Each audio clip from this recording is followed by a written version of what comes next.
This is Coastal Bend History.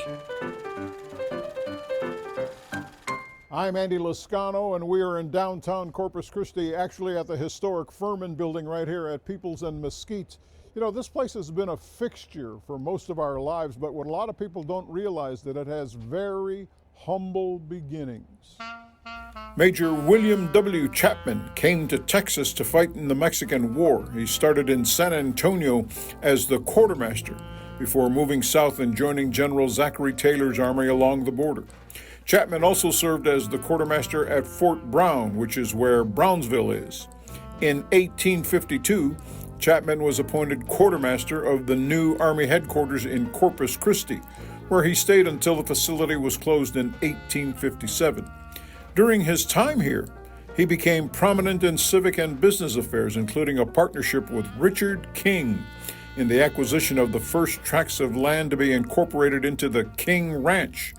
In 1858, Chapman bought 3 pieces of 2 at Peoples and Water, where the Nueces Hotel was built, and a third at Mesquite and Peoples Street. That third piece of land at Peoples and Mesquite is where Chapman's son, William E. Chapman, and his daughter, Chapman Furman, built a single-story building that served as a trading post and the city's first gas station. It had a single one-person hand pump on the Mesquite side of the building. 13 years later, his daughter, Jessie Chapman Furman, hired an architect out of San Antonio, and 2 more floors were added, and the original building was expanded.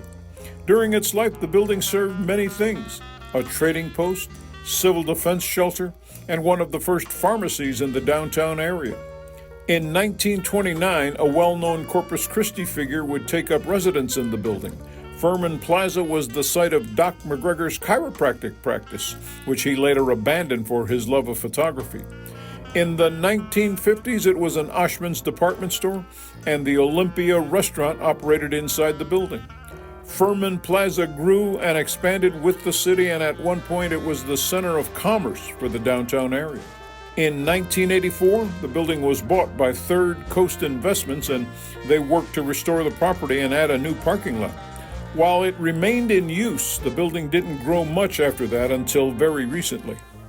So as the story continues, a man named Stephen Ryback of MDR Advertising signed on to turn the Furman Plaza into the Foundry, a multi-use building. Now, the Foundry's aim is to keep the architectural elements of the building's exterior while turning it into a mixed-use business and retail area. Tell you what, if you want to learn more about the Furman building, the historic Furman building, all you have to do is click on the QR code that you see on your screen, or you can go to our website, christv.com, click on the Coastal Bend History tab, and look up all of these stories, including the one on the Foundry. Until next time, I'm Andy Lascano.